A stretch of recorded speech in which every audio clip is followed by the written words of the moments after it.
un director, actor, autor que honra en los escenarios de nuestro país. Eres una personalidad de un gran carácter que sabe dirigir a cualquier clase de actores y actrices, desde los más viscerales y los más menos caretas hasta los más caretas y menos viscerales. Todo lo que hace es prodigioso. Si vas a ver sus obras, en algunas donde dirige y en otras donde actúa, realmente no podés quedarte ajeno a todo lo que te transmite, desde el lado de los textos y de las actuaciones, de los movimientos de los actores y actrices en el escenario, de las sublíneas, de lo que te quiere decir, de las metáforas. Bueno, es un prócer, sí, es un prócer del teatro. Y lo vamos a presentar ya mismo, ¿les parece? Por favor, estoy ansioso. Prepárense para los aplausos, queridos radioescuchas de todo el continente latinoamericano. Con nosotros está aquí el señor Pompeyo Audiver. ¡Bravo!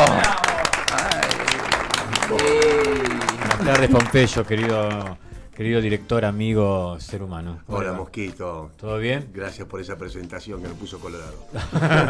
Gracias a vos por estar acá, Pompe. Cuando uno habla de Pompeyo, tiene siempre muy buenos recuerdos y uno empieza a hacer un poco de historia y nos vamos también a esas épocas del paracultural. Cuando nos conocimos. Cuando uno te admiraba con ese personaje que hacías.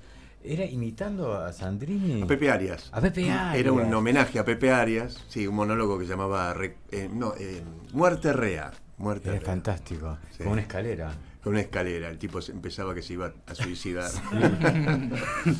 Y de ahí pasamos por empezó la historia y empezó Pompeyo a recorrer no solamente escenarios, sino a recorrer la historia de nuestro teatro.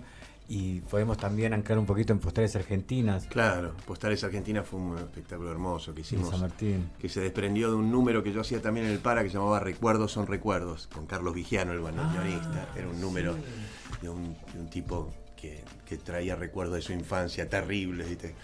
Y bueno, con ese número, a partir de él, hicimos con Bartiz y con María José Gabén, que era de las Gambas en Ajillo, una obra que se llamó Postales Argentinas, muy linda. ¿Que fue un suceso? Un suceso, sí, fuimos por todo el mundo, estuvimos acá mucho tiempo, fue hermosa esa obra. Luego se empezaron a abrir los más escenarios, los más importantes de nuestro teatro, el Cervantes, el San Martín, que recién lo nombramos. Y todos los espacios habidos y por haber, todos los centros culturales, ahora actualmente está en el Centro Cultural de la Cooperación, donde ha estrenado Trastorno. Trastorno, sí. Y una obra basada en... Es una versión libre que escribí sobre una obra de Florencio Sánchez, que se llama El Pasado. Es una obra hermosa. La desmesuré en la adaptación, porque es una obra que se estrenó en 1906.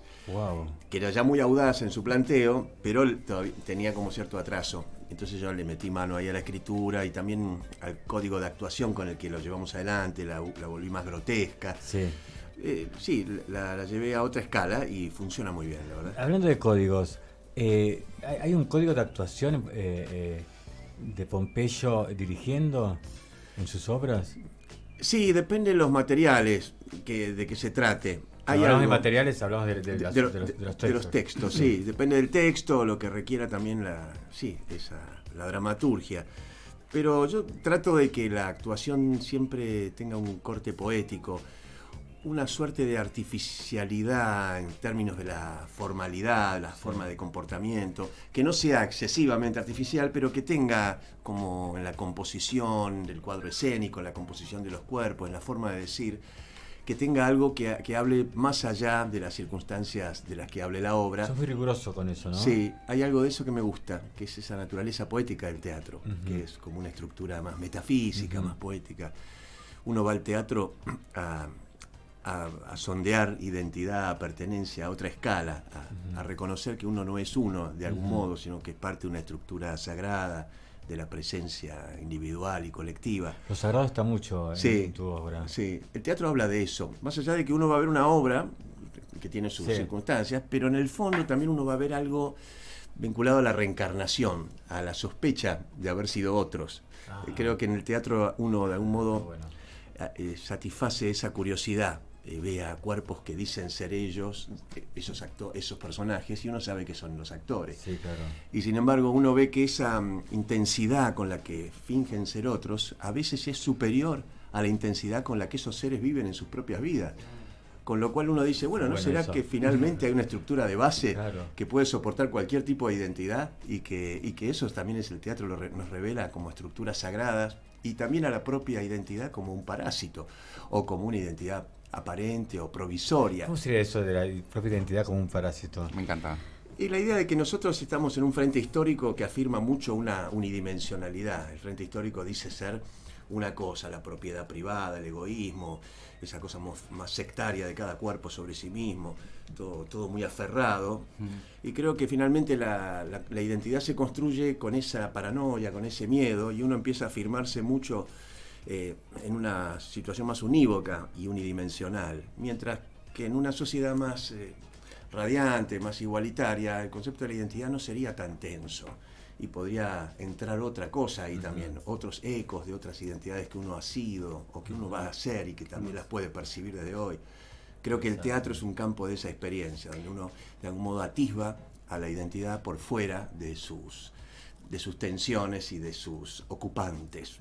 Por eso a mí me gusta mucho pensar eso de que el actor a veces es más intenso en su acto que en su propia vida, y que por ahí también esa es la experiencia divertida de la actuación, entrar en esos niveles y satisfacer también a esa estructura que es la presencia, dándole ese fuego de otras versiones de sí misma. Y salir del plano de la realidad, ¿no? Que es un plano alienado. Salir del plano ficcional de lo histórico. Lo histórico es un campo ficcional, alienado, es una lápida destinada a ocultar una identidad de base, que es poética, que es radial, que es abierta, que es conectiva.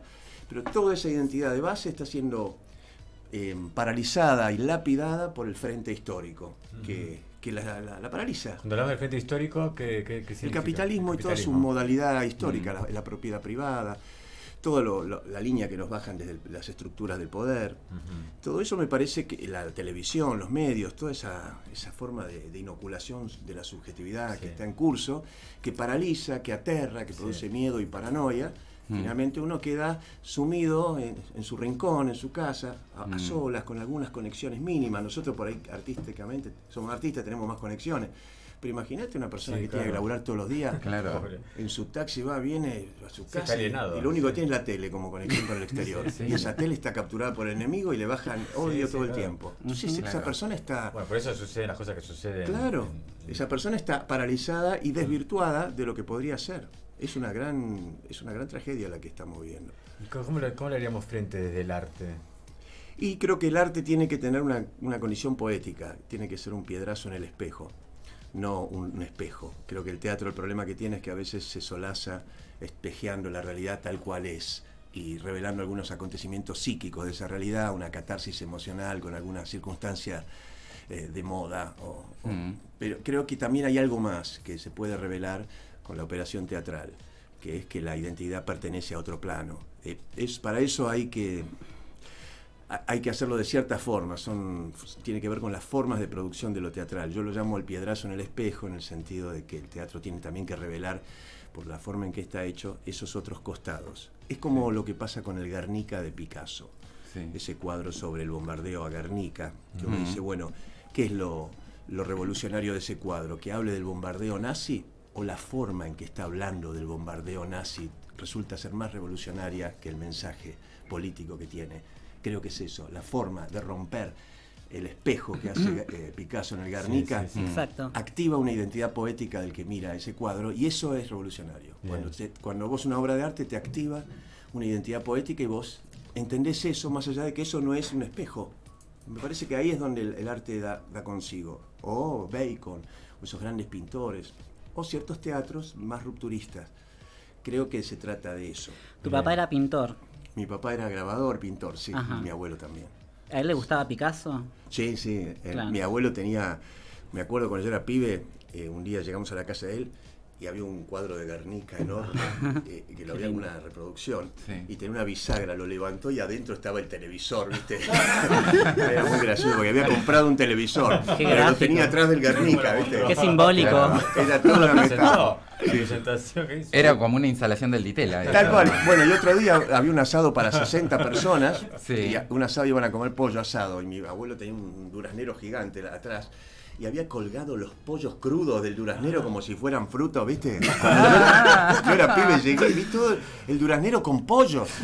Surrealista. Mi abuelo era Muy surrealista, surrealista. sí. Wow. Ah, eso me hacía mucha gracia. O destructivismo, porque los imagino ahí colgando la sangre. Ay, Qué imagen por para un Dios. niño. Era otra época. Claro. Sí, sí. Más cercana al surrealismo. Sí. Claro. Estamos escuchando a Pompeyo, siempre es un placer escucharlo, porque logra con esa con ese tono medido, justo, va bajando línea y baja Es línea. un maestro. Cantidad. Es un maestro. Solo los maestros pueden dialogar de esta manera. Estamos aquí en Que Top La Troupe. Vamos al primer tema musical de la tarde con la compañía de Pompeyo Audibert y la compañía de todos ustedes. Hay mensajes, hay muchos mensajes.